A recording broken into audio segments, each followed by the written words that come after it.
Je m'appelle Wyatt, j'ai 46 ans. J'ai 2 fils, William, 25 ans, et Michael, 21 ans. Leur mère, Abigail, et moi nous sommes séparés alors qu'ils étaient encore enfants. Elle m'a trompé, est partie et n'a jamais vraiment regretté. Ce jour-là, j'ai cessé d'être un simple père. Je suis devenu tout pour eux. Je cuisinais. Je faisais le ménage. Je faisais des heures supplémentaires.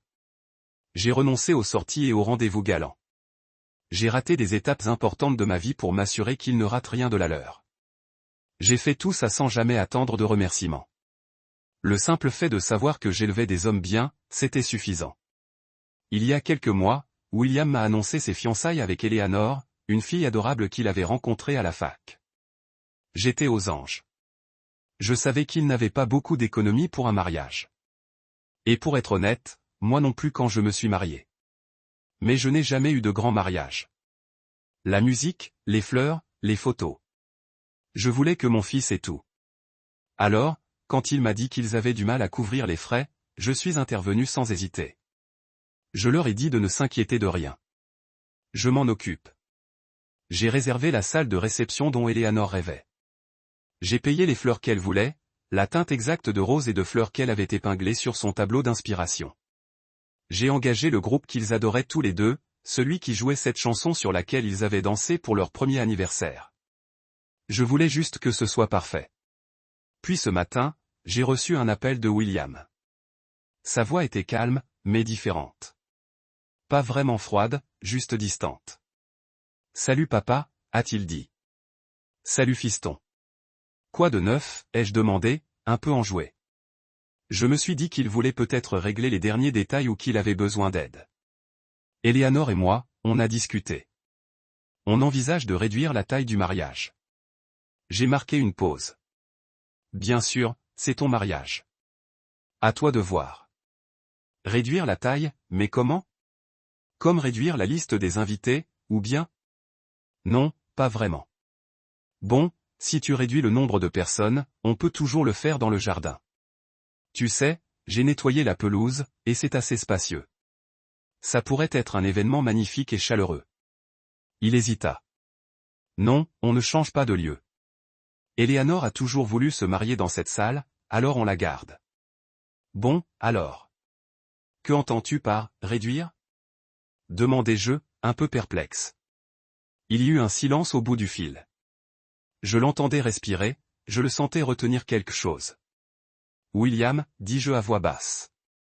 Et même s'il y a quelque chose que tu ne me dis pas, c'est le moment. Il laissa échapper un lent soupir. Et puis, comme s'il arrachait un pansement, il le dit simplement. En fait, maman n'est pas à l'aise avec toi. Tu peux rester là. Le mariage de Michael sera ton tour. C'était tout. Comme ça. Sans hésitation, sans atténuation, sans excuse, juste des faits. Exprimé clairement et froidement. Je ne dis rien. Je n'ai pas pu. Ma mâchoire s'est serrée. Ma gorge s'est nouée. J'ai senti quelque chose bouger dans ma poitrine. Quelque chose qui m'a fait plus mal que je ne l'aurais cru. Il ne m'a pas demandé si j'allais bien. Il ne m'a pas demandé si je comprenais. Il m'a juste informé et a raccroché. Je suis resté là, engourdi, pendant de longues minutes après la fin de l'appel. Je fixais le mur, le téléphone toujours à la main, sans vraiment réaliser ce qui venait de se passer. Peut-être que pour certains, ce n'est pas grave. C'est son mariage, son choix, dirait-il. Mais si vous connaissiez le contexte, si vous saviez vraiment, vous comprendriez pourquoi c'est comme recevoir un coup de poing dans le ventre. J'ai été père célibataire, non pas par accident ni par hasard, mais par choix. J'ai joué le rôle des deux parents. Je ne me suis pas remarié pour eux.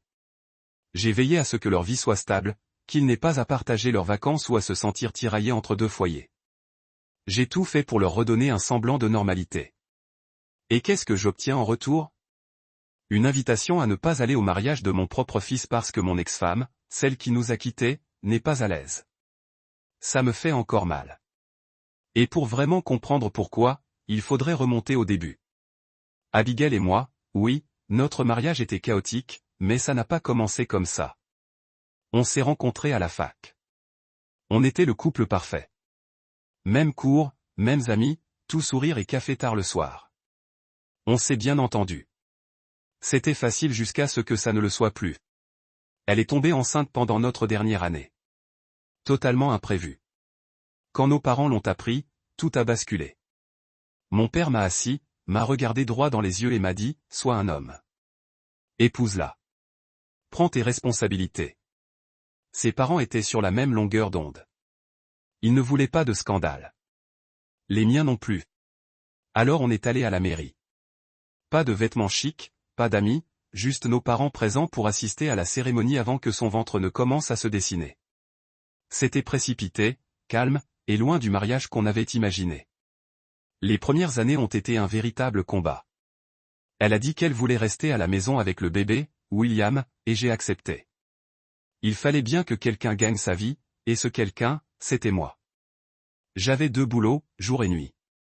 On s'en sortait à peine, mais j'ai persévéré.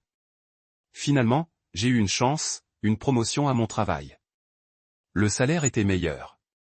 Pendant un instant, j'ai cru qu'on franchissait un cap, qu'on allait peut-être enfin souffler un peu. Mais ce moment n'a pas duré. Peu de temps après, elle est tombée enceinte de Michael. Cette fois, c'était prévu. On se croyait prêt. Mais au fil des mois, quelque chose a changé en elle. Elle n'a rien dit à voix haute, mais je le voyais dans ses yeux, la frustration, le détachement. Je me suis dit que c'était juste le stress. 2 garçons de moins de 4 ans, personne, coincés à la maison toute la journée. Ça devait être accablant.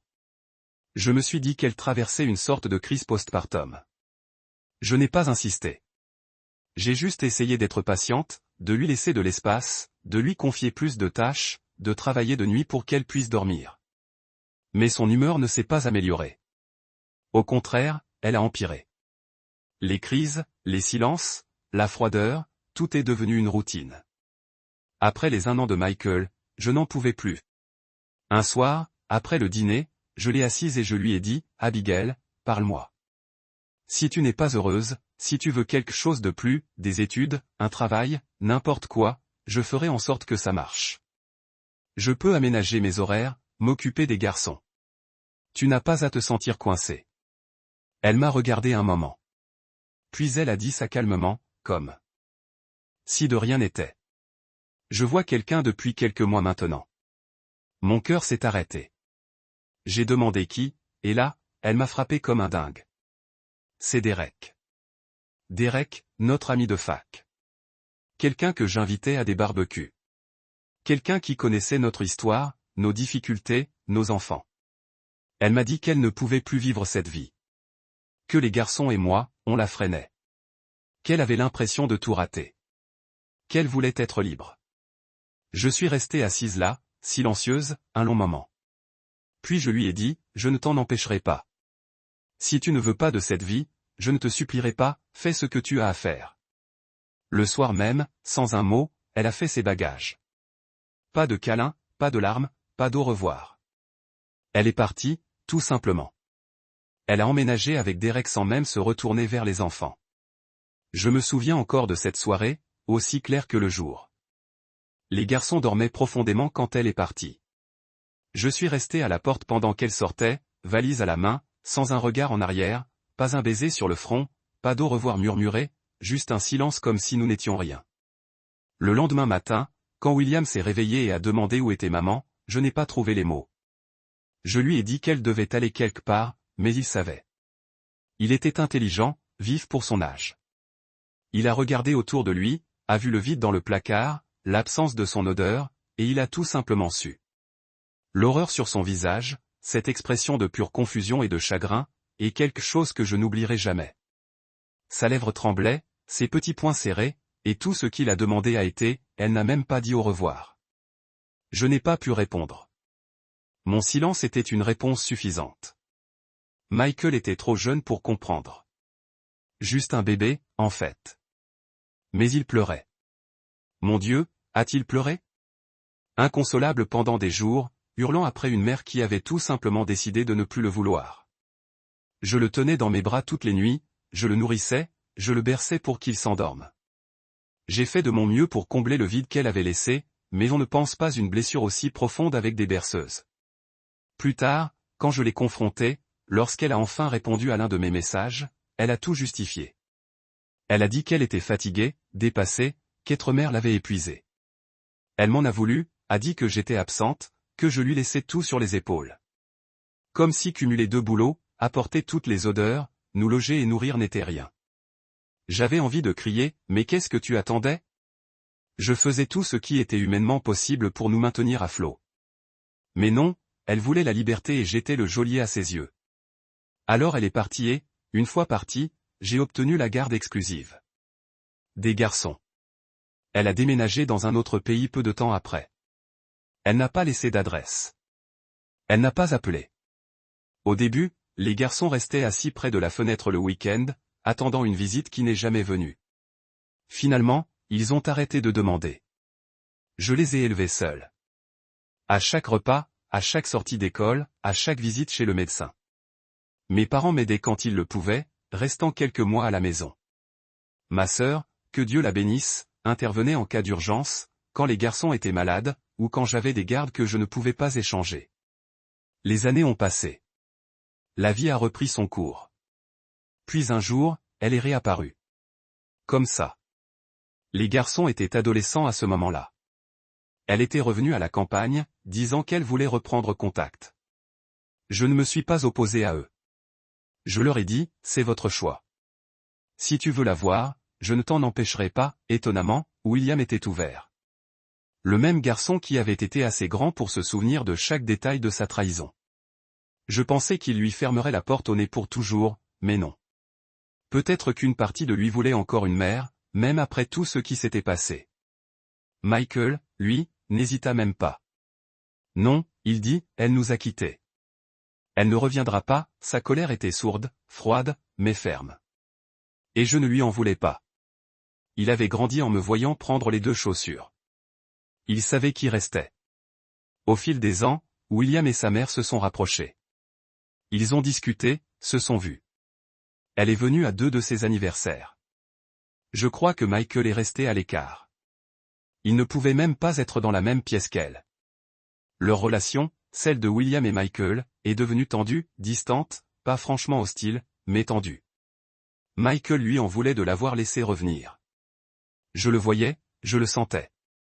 Quand William nous a annoncé son mariage et qu'Abigail et son mari seraient présents, Michael n'a pas voulu y aller. Directement. Il a dit qu'il préférait tout simplement s'abstenir. Je comprenais, mais William a réussi à le convaincre. Il a dit, viens pour moi, pas pour elle. Je veux que tu sois mon témoin.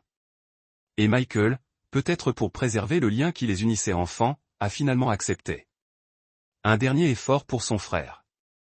Quant à moi, je n'étais pas ravi non plus. Je n'avais aucune envie de revoir son visage, mais je me suis tu. C'était le grand jour de William. S'il la voulait là, tant mieux. Je ne voulais pas que ça tourne autour de moi. Mais maintenant, on m'a dit de rester assis. On m'a dit que ma présence la mettait mal à l'aise. Que je devais attendre mon tour au mariage de Michael. Comme si être père était quelque chose qui se programme comme un conférencier invité. Il l'a choisi. La femme qui a brisé notre famille. La femme qui nous a abandonnés au milieu de la nuit à cause de moi. Le père qui a tout abandonné pour lui. Et le pire, c'est qu'elle n'a rien fait pour eux. C'est moi qui ai travaillé d'arrache-pied pour leur offrir cette vie. Toutes les opportunités qu'ils ont eues, tout le confort, chaque petite chose. C'est moi qui ai rendu cela possible. J'ai payé leurs études. J'ai cumulé 2 emplois pour nous aider à traverser les pires années. Et maintenant, je payais aussi pour ce mariage. Ou du moins, je l'avais fait. Et pourtant, tout cela ne valait rien. Rien. Parce qu'elle, la femme qui les a mis au monde et qui est partie comme si nous étions un mauvais rêve. Elle est honorée, incluse, célébrée. Tout ça parce qu'elle est la mère. En ce moment, j'ai l'impression qu'elle se serre la poitrine. Comme si quelqu'un m'avait planté un poignard dans les côtes et l'avait tordu pour faire bonne mesure. J'ai le cœur brisé. Je suis en colère. Je suis désespéré. Je ne sais pas comment gérer ça. Le mariage est dans 2 jours, et je ne me suis pas senti aussi perdu depuis des années. Pas depuis le jour où elle est partie. Les 2 jours suivants ont été un tourbillon d'émotions. Chaotique, à vif, implacable. Après ce coup de fil déchirant où William m'a annoncé que je n'étais pas invité parce qu'elle se sentait mal à l'aise, j'ai essayé de faire avec, de trouver un moyen de faire la paix. Je me suis dit que c'était sa vie, son mariage. Lâcher prise, mais je n'y arrivais pas. Pas cette fois. Cette nuit-là, je n'ai pas dormi. Je suis resté allongé là, les yeux fixés au plafond, les souvenirs défilant devant mes yeux. Ses premiers pas, lui apprendre à faire du vélo, veiller avec lui quand il avait de la fièvre. Et maintenant, comme ça, je suis jetable. Non, je ne pouvais pas laisser passer ça. Je ne le ferai pas. Le lendemain matin, sans hésiter, je me suis levé et j'ai commencé à appeler tous les prestataires que j'avais réservés. La salle de réception a été annulée, les décorateurs ont annulé, le groupe est parti, les traiteurs ont annulé. Oui, j'ai encaissé les frais d'annulation, mais honnêtement, je m'en fichais. L'argent était la moindre de mes pertes. Je n'ai rien dit à William ni à Michael, surtout à Michael. Il a toujours eu un caractère colérique avec sa mère, et je ne voulais pas qu'il soit mêlé à tout ça. C'était le témoin après tout. Il méritait d'être là pour son frère. Puis vint le jour du mariage. Le chaos total. Ils arrivèrent sur les lieux. Eleanor dans sa robe. Les invités commençaient à arriver au compte-gouttes et furent accueillis par des portes verrouillées et un personnel déconcerté. La réservation avait été annulée. Le lieu ne leur appartenait plus. Mon téléphone a sonné. William. Sa voix était pleine de panique. Papa, qu'est-ce qui se passe? On vient d'arriver et la salle dit qu'il n'y a pas de mariage. Les invités arrivent. Tu peux régler ça au plus vite? J'ai marqué une pause, laissé le silence s'installer un instant. Puis j'ai dit, calme comme toujours. Quel mariage? Je ne connais aucun mariage. Il a rétorqué, allez, papa. Mon mariage. Ils disent que tu as annulé les paiements. J'ai soupiré et j'ai dit, oh, ce mariage où je n'étais pas invité. Ouais, il a été annulé. Il n'a pas semblé s'en rendre compte. Je sais qu'il a été annulé. J'essaie de comprendre comment. C'est toi qui as tout réservé. Comment a-t-il pu être annulé sans prévenir? Et pour être honnête, que Dieu me pardonne. Mais j'ai savouré ce moment. J'ai pris une inspiration. Puis j'ai dit sans prévenir, c'était mon argent. Je n'ai pas besoin de prévenir qui que ce soit. Silence, silence complet de sa part. Il a balbutié. Quoi? J'ai annulé la salle, ai-je répété. Il essayait toujours de me rattraper. Mais pourquoi? J'ai poussé un léger soupir. Le genre qu'on pousse quand on se libère enfin d'un poids. Pourquoi devrais-je payer pour quelque chose auquel je n'ai même pas été invité? Voilà. Il était abasourdi. Je l'ai entendu à la façon dont il a haleté. Il a essayé de dire quelque chose. Peut-être me raisonner. Papa, allez. Ce n'est pas le cas. On pourrait juste arranger ça, s'il te plaît? Mais j'en avais assez entendu. Je l'ai coupé et j'ai dit, appelle ta mère et arrange ce que tu veux avec elle. Je dois y aller. J'ai mieux à faire. Et j'ai raccroché. Plus tard dans l'après-midi, la rumeur a commencé à circuler que William avait envoyé un email à tout le monde pour dire que le mariage était reporté. Il a dit qu'il aurait désormais lieu ce soir et qu'il communiquerait prochainement la nouvelle heure et le nouveau lieu. Aucune explication, juste une vague mise à jour. Quelques heures plus tard, mon téléphone a sonné. C'était Michael. Salut, a-t-il dit. Son ton était déjà chargé de suspicion. Que s'est-il passé? William vient de me dire que tu avais annulé la salle parce que maman était invitée. J'ai ricané. Oh, c'est bien ce qu'il t'a dit? Oui, a répondu Michael. Je voulais l'entendre de ta bouche. Alors, je lui ai tout raconté, comment s'était déroulée la conversation avec William. Comment il m'avait banni du mariage sans même y réfléchir à deux fois et comment j'avais décidé de ne pas payer pour une fête à laquelle j'avais interdiction d'assister. Michael est resté silencieux un instant, puis a éclaté de rire. Bravo, a-t-il dit. Sérieusement, je suis fier de ce que tu as fait. Pour le reste, un désastre total. Apparemment, William et sa mère se sont précipités sur la salle, se démenant pour réparer les dégâts. Ils ont essayé de négocier avec le gérant pour la relouer, mais le créneau était déjà pris. La salle avait été réservée pour une réunion politique, quelque chose d'important, probablement planifiée à l'avance et définitivement non négociable. Impossible de la récupérer. Ils ont passé les heures suivantes à appeler d'autres salles en ville, essayant de réserver une salle de remplacement à la dernière minute. Sans succès. Tout était soit déjà réservé, soit indisponible. Ils ne pouvaient même pas décaler le mariage au lendemain, car leur vol de lune de miel était prévu le soir même. Et puis, j'ai reçu un SMS de William.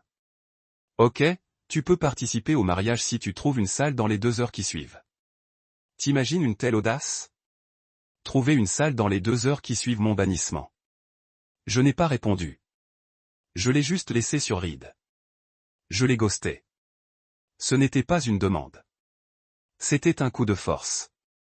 Une dernière tentative pour me manipuler à nouveau. Non. Ils ne jouent pas à ce jeu. Finalement, ils ont abandonné et se sont contentés de la seule option restante, son jardin. De tous les endroits, Michael, fidèle à sa parole, a refusé de mettre les pieds chez elle. Il m'a dit, si tu n'étais pas invité, alors je ne joue pas la famille heureuse non plus. Seule une poignée d'invités s'est présentée, à cause du changement brutal de lieu et d'horaire. D'après ce que j'ai entendu, tout cela ressemblait à un désastre bâclé, bien loin de la grande et élégante célébration que j'avais imaginée et que j'étais prête à célébrer. Puis, quelques jours après leur lune de miel, Michael m'a envoyé une série de captures d'écran. C'était une conversation par SMS entre lui et Eleanor, et la lire était comme un nouveau coup de poing, mais cette fois, non pas de trahison, mais d'incrédulité et de fureur. Ça commençait par Eleanor, salut, je voulais juste te dire que je suis vraiment déçu que toi et ton père ne soyez pas venus au mariage, surtout toi. Je sais à quel point Will et toi êtes proches, et ça lui a fait beaucoup de mal. Eleanor, honnêtement, je ne m'attendais pas à ça non plus de la part de ton père. Je sais qu'il a des problèmes avec ta mère, mais voyons. C'était le grand jour de Will. N'est-ce pas l'important? Michael, bénis ce gamin. Je n'ai rien édulcoré. Michael. Eleanor, je t'arrête tout de suite. On t'a clairement tenu dans l'ignorance. Eleanor, qu'est-ce que tu veux dire? Michael, papa n'a pas manqué le mariage à cause de maman. Il en a été exclu. William lui a dit de rester assis. Il a dit que maman n'était pas à l'aise avec sa présence. Il lui a dit que ce serait son tour à mon mariage. Michael, il a demandé à papa de tout financer, mais de ne pas y assister. Qui fait ça? Papa est resté silencieux, puis a annulé tout ce qu'il avait payé. J'aurais fait pareil. Il y a eu un long silence dans les textos. Puis elle a répondu, Eleanor, attends, quoi? Ce n'est pas ce que William m'a dit. Il a dit, ton père s'est énervé parce que ta mère était invitée. Il a fait comme si ton père avait piqué une colère et avait tout laissé tomber pour se venger. Michael, non, il a menti. Papa n'a pas piqué une colère. Il est resté silencieux pendant l'appel, il a juste écouté. Le lendemain matin, il a tout annulé et n'a jamais regardé en arrière. Michael, j'ai refusé d'y aller parce que je n'allais pas rester là à faire semblant que tout allait bien pendant que papa se faisait traiter comme un moins que rien. Une autre pause. Puis Eleanor. Eleanor, je n'en savais rien. Je me sens mal. J'étais en colère contre ton père sans raison. Et maintenant, je suis encore plus en colère contre William. Michael m'a envoyé un autre SMS après ça. Attention. Eleanor sait tout maintenant. Je n'ai pas hésité. Apparemment, le soir même, après le retour de ce qui restait de la lune de miel, Eleanor a finalement confronté William. Elle a dit qu'elle ne pouvait plus se retenir. Trop de mensonges, trop de dégâts.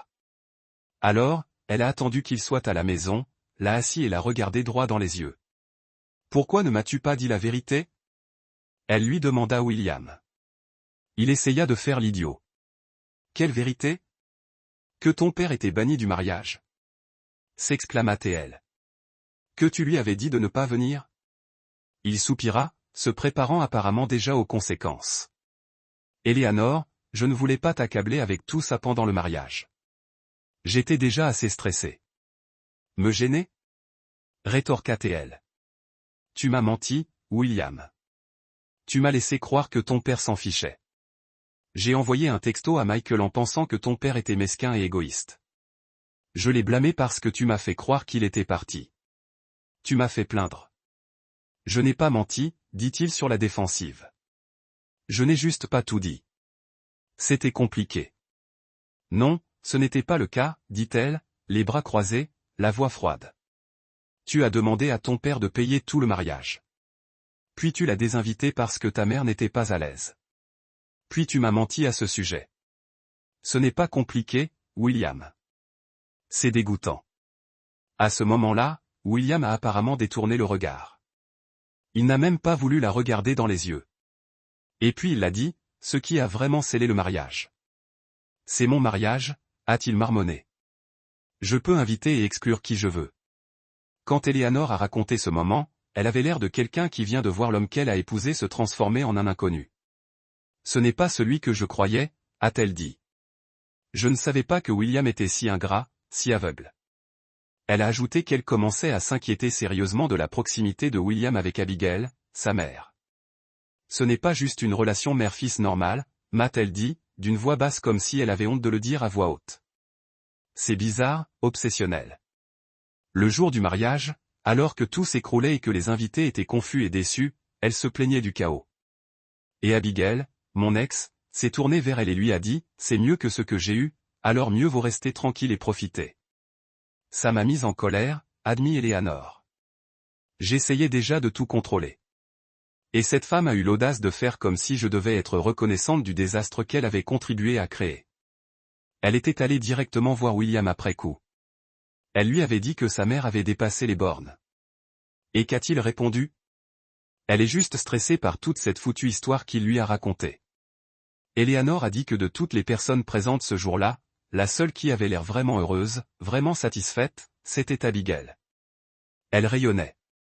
Wyatt, a dit Eleanor. Pas à cause du mariage, parce que tu n'étais pas là. Elle a eu exactement ce qu'elle voulait. Elle t'a exclu et elle en était fière. Tellement fière qu'elle s'en fichait complètement d'avoir gâché le mariage. Et apparemment, ses parents, les parents d'Eleanor, étaient furieux aussi.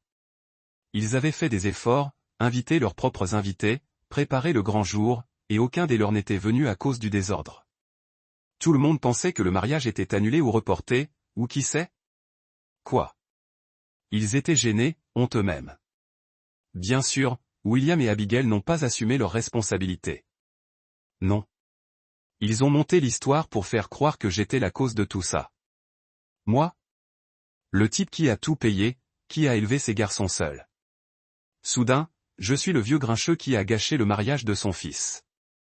Apparemment, c'est ce que tout le monde disait, que j'étais amer, que j'avais tout ramené à moi, que j'avais agi par dépit. Et vous savez quoi? Bon sang, je m'en fiche complètement. 2 semaines se sont écoulées depuis ce mariage raté. Je n'avais pas eu beaucoup de nouvelles, juste des bribes par-ci par-là. Jusqu'à hier, quand Eleanor s'est présentée à ma porte sans prévenir. Pas d'appel, pas de SMS, juste sonner comme quelqu'un qui n'avait nulle part où aller. Quand j'ai ouvert la porte, je l'ai à peine reconnue. L'éclat de la jeune mariée avait disparu. Elle avait l'air fatiguée, plus que ça, épuisée, comme quelqu'un qui aurait vieilli de 10 ans en 2 semaines. Eleanor, dis-je, surprise. Tout va bien? Elle me fit un petit sourire pincé. Je peux entrer? Bien sûr, répondis-je en m'écartant. Elle s'assit au bord du canapé, comme si elle n'était plus vraiment à sa place. Je lui apportai un verre d'eau et attendis. Elle but une gorgée, puis expira comme si le poids de tout ce qu'elle portait était enfin trop lourd à porter. J'avais besoin de te voir, dit-elle. Je te dois des excuses. Je haussai un sourcil. Pourquoi? Pour l'avoir cru, pour avoir pensé que tu ne te souciais pas assez de venir. Je n'ai eu aucune idée de ce que William avait fait jusqu'à notre retour. Si j'avais su qu'Abigail préparait tout ça dans mon dos. Elle secoua la tête. J'aurais fait quelque chose, peut-être l'avoir désinvité, ou au moins essayer de trouver un terrain d'entente. J'ai hoché la tête lentement, mais je n'ai rien dit. Elle a continué, la voix légèrement brisée. Je l'ai confronté, tu sais, à propos de la façon dont il t'a traité. Je lui ai dit que c'était injuste. Je lui ai dit combien ça m'avait fait mal d'apprendre après coup à quel point j'avais été humilié d'envoyer un texto à Michael en pensant que tu avais tout lâché. J'ai soupiré et qu'a-t-il dit? Elle m'a regardé avec amertume. Il a dit qu'il voulait juste que sa mère se sente incluse. qu'elle avait été mise à l'écart par la famille pendant si longtemps. C'était sa seule chance d'être sous les projecteurs. J'ai laissé échapper un petit rire sec. Sous les projecteurs, hein? Ouais, a dit Eleanor. Et ils étaient tous convaincus que Michael raterait son mariage comme ça justifiait tout ça. Elle s'est arrêtée, les yeux rivés sur l'eau dans ses mains. Mais je n'y ai pas cru. Rien de tout ça. Je le vois maintenant. Comment elle et tu le manipulais, tu lui faisais croire que tu étais le méchant, que tu avais gâché son grand jour, que tu étais la raison pour laquelle elle avait dû quitter le mariage. J'ai plissé les yeux. Quitter le mariage? Elle a hoché la tête lentement.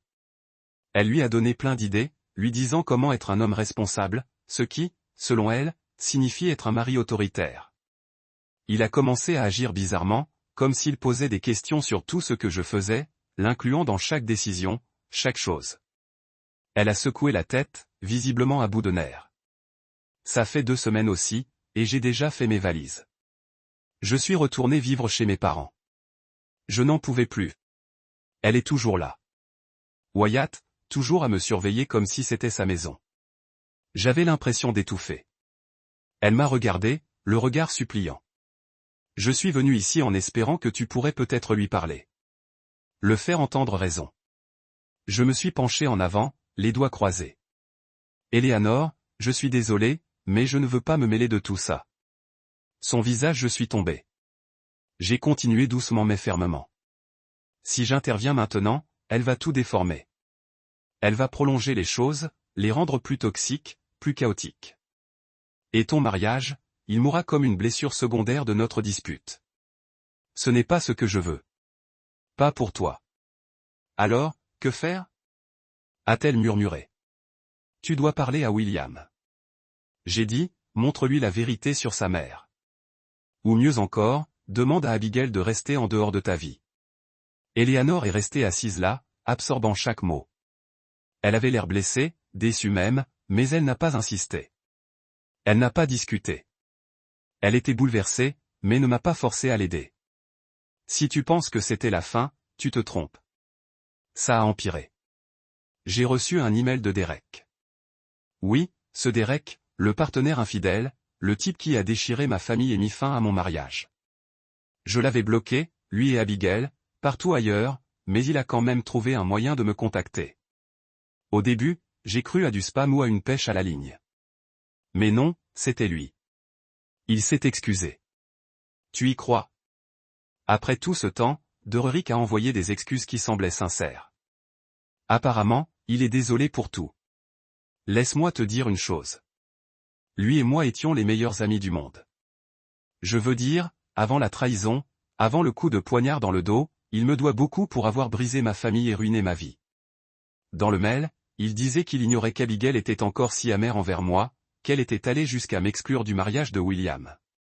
Elle m'a dit, il a écrit que tu étais un père horrible, que tu avais ruiné le mariage de William. Mais après ce qu'Eleanor a dit, j'ai réalisé que je n'avais jamais entendu que sa version. Ouais. Apparemment, Eleanor avait dit la vérité à tout le monde. Elle avait exposé le plan d'Abigail, tout dévoilé à qui voulait l'entendre. Et les conséquences, eh bien, ont fait voler en éclats le mariage de William et Eleanor. Après qu'Eleanor se soit manifestée, les choses ont dégénéré. Un pire tournant. William s'est disputé avec elle, lui a dit de s'excuser auprès d'Abigail. Eleanor, Dieu la bénisse, n'a pas cédé.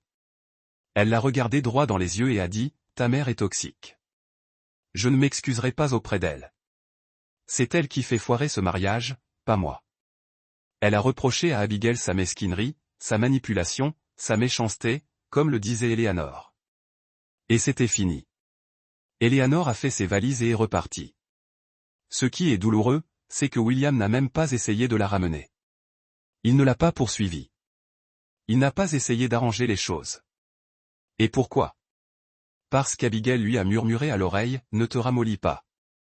Reste un homme.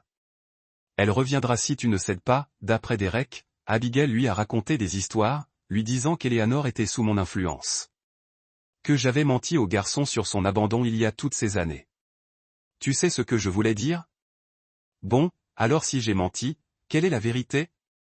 Comment les garçons ont-ils fini par vivre avec moi? Où étais-tu tout ce temps? Mais je n'ai pas répondu. Pas à lui.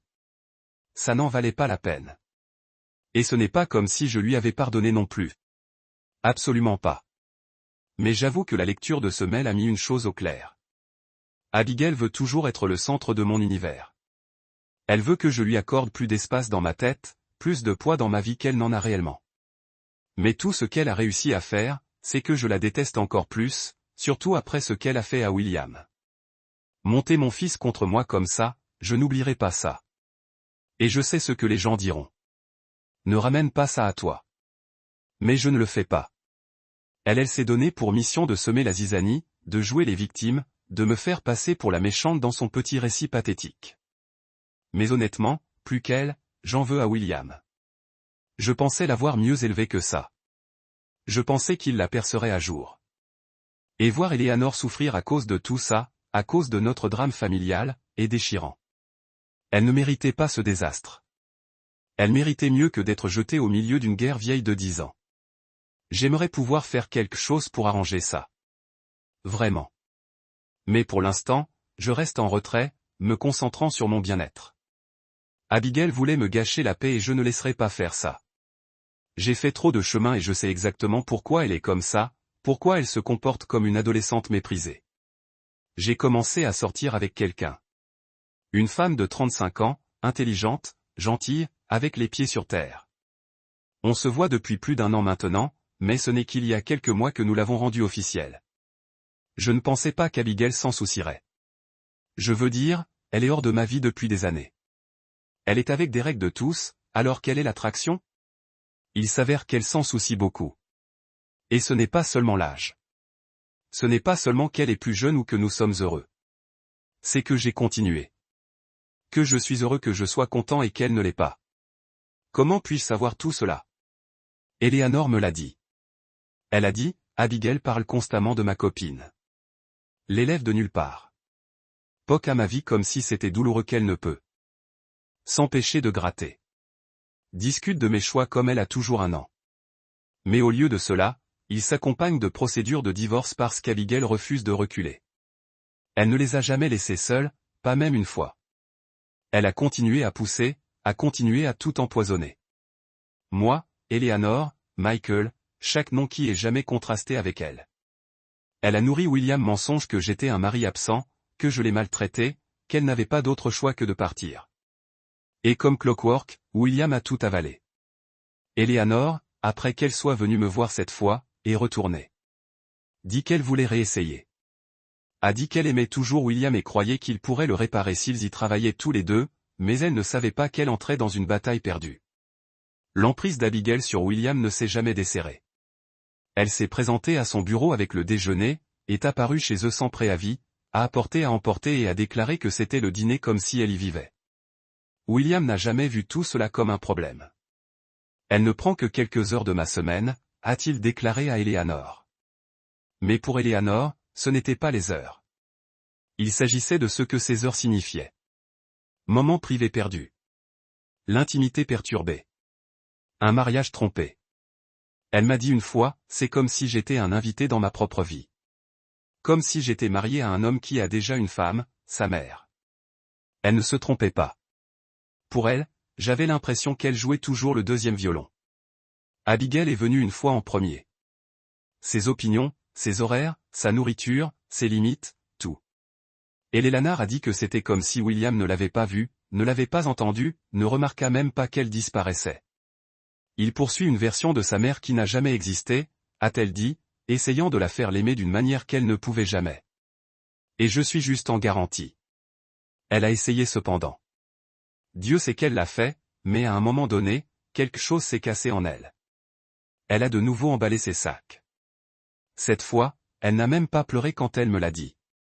Je ne peux pas faire ça pour toujours, a-t-elle dit. Je ne peux pas être mariée à quelqu'un aussi aveugle émotionnellement. Plus tard, Michael est intervenu, a tenté de faire sens de sense dans William. Vous laissez maman détruire votre vie. Il a dit qu'Eleanor n'était pas le problème. Vous l'êtes, mais William l'a repoussé aussi. L'a appelé un haineux maman. Dit que Michael était sous mon influence, que j'ai tourné mes 2 fils contre leur propre mère. Et puis est venu le vrai poignard. Il m'a blâmé. M'a dit que j'étais la raison pour laquelle Abigail était partie, que j'ai ruiné leur enfance, que je suis celui qui a brisé la famille et qui faisait maintenant de même pour son mariage. Vous voulez connaître la vérité? Qui coulait profondément. Cela m'a fait tout remettre en question. Peut-être que j'avais vraiment échoué. Peut-être que j'étais le dénominateur commun dans chaque chose cassée autour de moi. Ne pouvais pas garder une femme. Ne pouvais pas élever un fils qui pourrait garder le sien. J'ai commencé à spirale. Le genre d'auto-sabotage. Le genre où vous ne pouvez pas regarder dans le miroir trop longtemps parce que vous commencez à voir toutes les fissures. Mais ensuite, j'ai entendu que Dererick s'était séparé d'Abigail. Ouais. Le même Dererick qui s'était collé par elle à travers tout cela. Il a dit qu'elle serait devenue trop toxique, trop obsédée par William. Elle le suffoquait aussi, voulant verser tout l'amour et le temps qu'elle avait retenu de William en lui maintenant quand il était beaucoup trop tard. Elle ne réalise pas, Dererick a dit à Michael, William n'est plus un enfant, et vous ne pouvez pas remonter dans le temps et réparer tout avec des câlins et une tarte au poulet. C'est une mère ratée, une femme ratée, et aucune quantité d'ingérence ne peut annuler ce genre de dégâts. Quant à moi, je ne me précipite toujours dans rien avec ma copine. Nous le faisons un petit pas et prudent à la fois. Elle a emménagé récemment et honnêtement, nous passons un bon moment ensemble. Pas de drame, pas de fantôme. Michael l'a rencontré 2 fois. Il n'a pas soulevé de drapeau rouge et honnêtement, les garçons ont grandi maintenant. Ils en ont trop vu, ont eu assez. Ils ne devraient plus être dérangés par mon partenaire.